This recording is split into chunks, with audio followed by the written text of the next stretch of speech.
The first times they'd notice it is when I was in the hospital for something else, because I'd be monitored. And, someone would come in and saying she's seizing, and then they'd think, oh, it was a drug reaction, or it was from a fever, or it was from something else.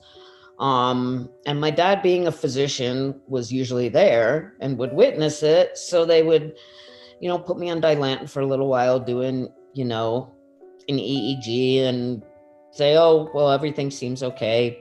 It must have been this. And since they were nocturnal and I was at that most of the time living alone, when I got older, until I started getting injured, we really didn't know it was as bad as it was. And it did go away for a while, and then it came back a lot worse.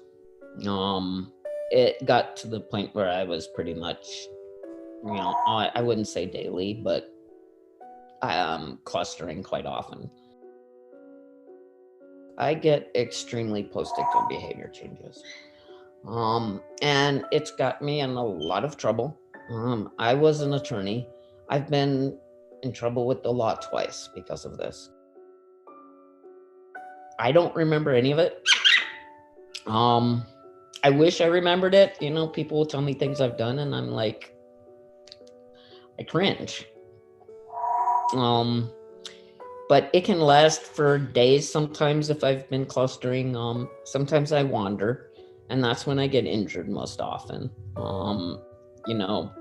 I do have a roommate now, which has helped quite a bit.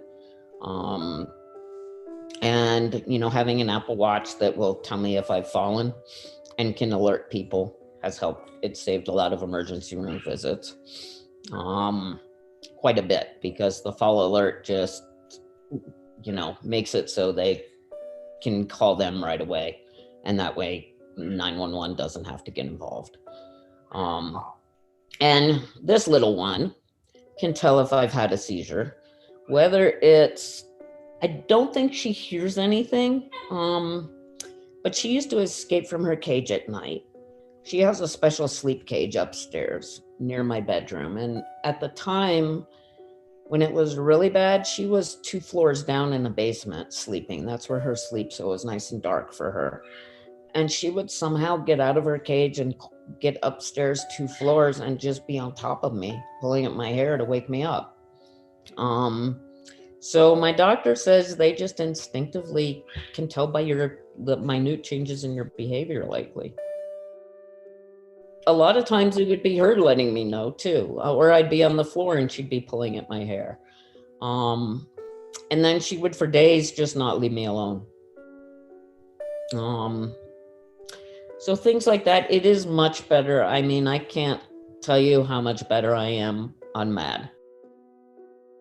It sounds like little complaints compared to what others can go through. But I mean, it's like, with nocturnal seizures, I would get injured wandering.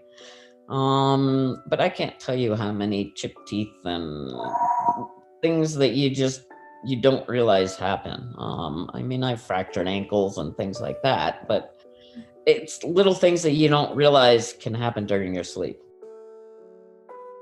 I sleep in the middle of the bed. I've got rubber mats all over the floor on the side of the beds. So when I've gotten injured, it's pretty much always been in the bathroom. I assume because I've been incontinent, I'm heading to the bathroom and then have another seizure with a cluster.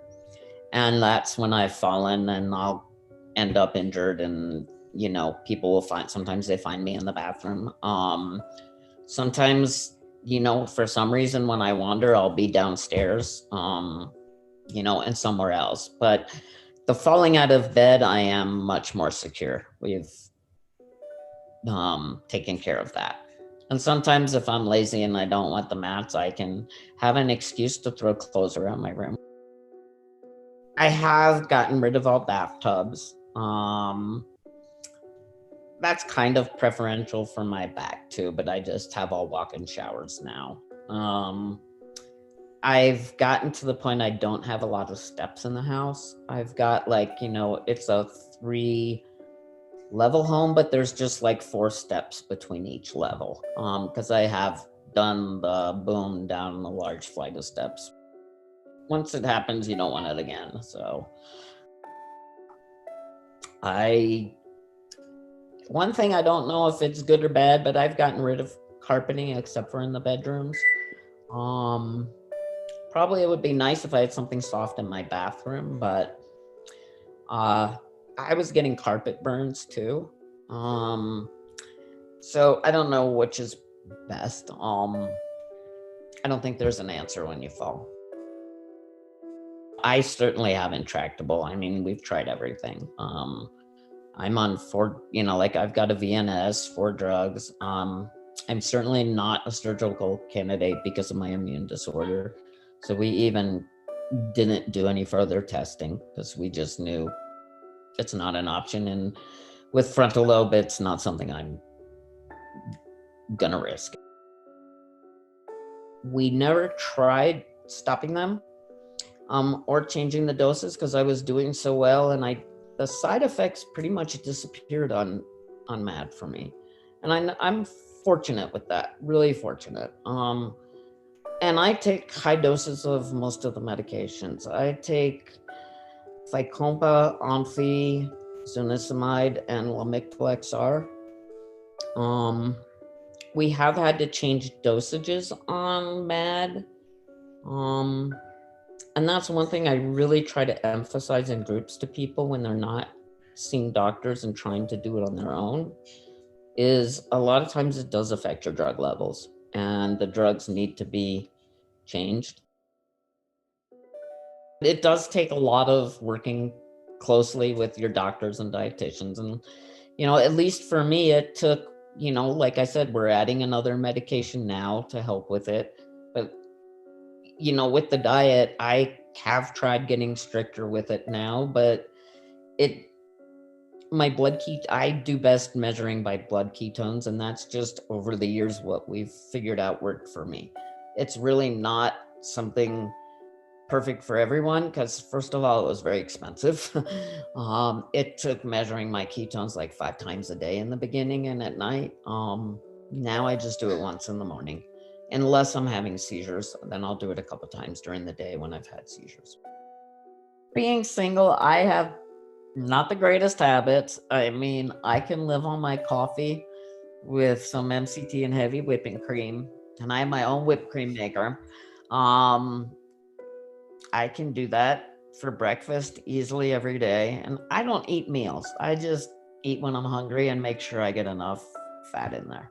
And what I do, because I keep my levels that way in the morning, is I make sure I have something with the little carbs to make sure my levels don't get up to 6 during the day, So I've got it worked out for me, but other people I wouldn't, advise to start doing that.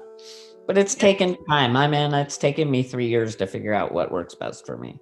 And I'm sure I'll keep modifying it. I truthfully advise everyone with a chronic illness, and even not just epilepsy, I so much advise people to try to get psychological help.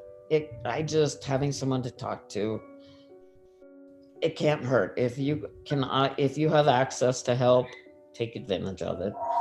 I know when I went through neuropsych testing, we found a cognitive therapist that worked with me and really, really, really helped quite a bit.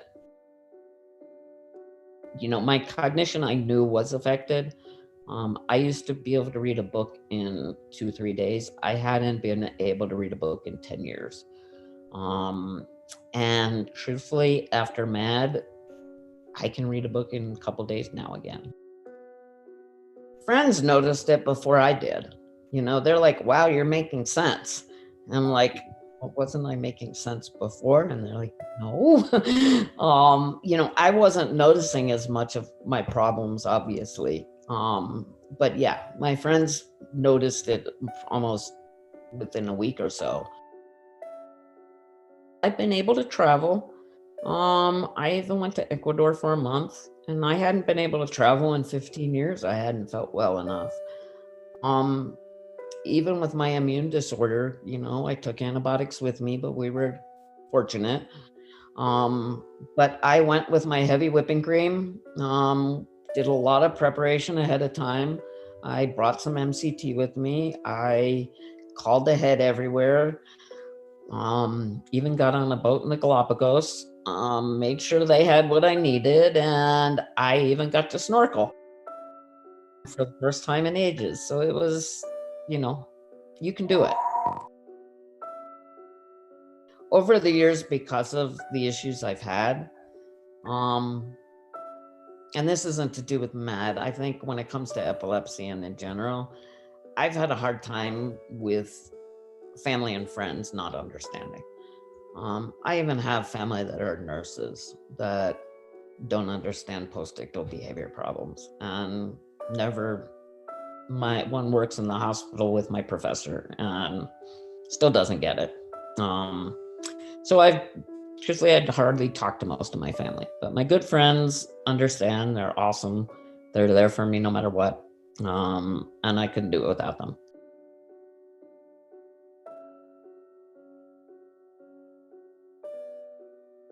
Definitely worth trying. You have nothing to lose. That's my favorite.